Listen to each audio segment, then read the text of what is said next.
Have you ever wondered what happens when we die?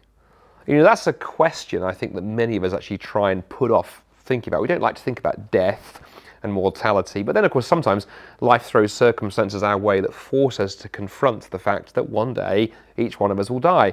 I don't think for many of us perhaps the pandemic raised those kind of questions. You know, many of us perhaps lost loved ones or had health scares or really were forced to think about the fact that actually death is a reality. Or perhaps it's the loss of a loved one. You know, in the last 5 or 6 years, I've lost 3 good friends in their 30s, 40s and 50s to cancer, struck down very, very young. And I remember that raised some questions for me, because even as someone who's got Christian faith, I guess I've always assumed, well, I don't need to think about death because I'll hopefully live into my 80s and my 90s. And I had 3 mates who were struck down at my age or younger. And maybe that's happened to you. Maybe you've lost a loved one and that's forced you to think about this. So what does happen when we die?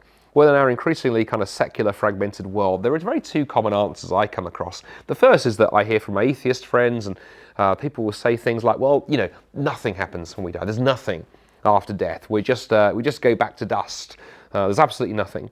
Now, in some ways that sounds perhaps like a simple, straightforward answer, but it raises some disturbing questions, doesn't it? The atheist writer Julian Barnes wrote a best-selling book a few years ago talking about end-of-life issues, and he titled his book, Nothing to be Afraid of. It's quite a clever title, because at your first glance you might think he's saying, oh, well, because there's nothing after death, there's no God or anything, there's nothing to be afraid of. But actually the emphasis in the title belongs on the first word. There's nothing is the thing to be afraid of, nothing to be afraid of. Because Julian's argument is, he says, when you actually stop and think about it, when you stop and think through the implications that one day you'll be nothing, one day everything you've ever done will be forgotten. We like to think our name will live on, but trust me, your friends and family will soon forget you. You'll just be a dusty name on a tombstone, and even that will decay to dust eventually. Julian said, when you really meditate and reflect on what that means, that's a pretty disturbing conclusion, the realization that everything that you do now will ultimately mean nothing. And maybe actually nothing is the very thing to be afraid of. But of course, that argument also has an implication for justice. If nothing is what waits us after death, then you can live the most self-centered, the most brutal, vicious life you like. Look at Joseph Stalin, responsible for the deaths of tens of millions of people, gets to the end, dies on his deathbed, never confronted by the things he's done, gets away scot-free. He's not facing justice after death. And for those who've suffered injustice, the idea that their perpetrators face no ultimate being held to account for what they've done actually is not a source of hope, it's a source of despair. So I think there are some real questions here for that answer. Some people hope that when we die we're going to go to a better place, a good place even, to borrow the title of the Netflix show that explored this whole issue of what happens when we die. And the idea on that view of the world is, you know what, we may not know what's after death, who can fully know, but we can trust we're going to a better place. And I've met friends who would hold that view. I've been to funerals where the officiant has said, you know, so-and-so has gone to a better place. But if you stop and think about it for a moment, that also raises the justice question. I mean, who gets to go to this better place? Is Joseph Stalin in a better place? Vladimir Putin, who as I record this is, you know, brutalizing Ukraine with a war there. If he kills over of cancer tomorrow or a heart attack, does he go to a better place? Or is it only good people who get to go to this better place? In which case, who decides? Who decides who's in the good category and the bad category? Which category are you in? Which category am I in? We like to think that we're in the good category, one of the good guys, but are we?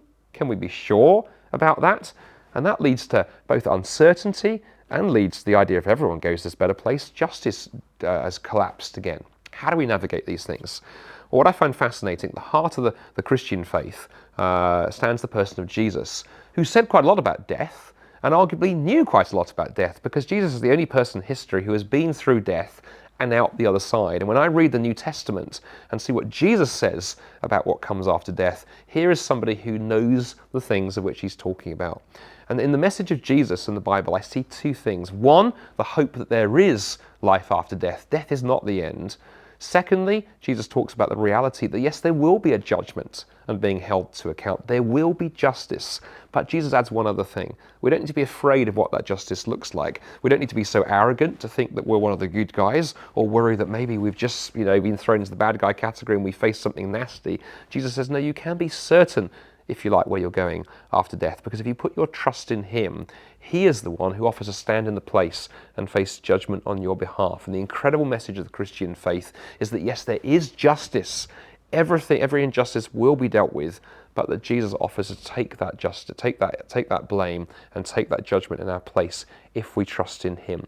And all of that hope is there to be found uniquely in and through Jesus. What happens when we die? Don't just guess. Don't just hope for the best, but take a look at Jesus, the one who can speak to us of the things that he knows, because he is the only one who's been through death and out the other side.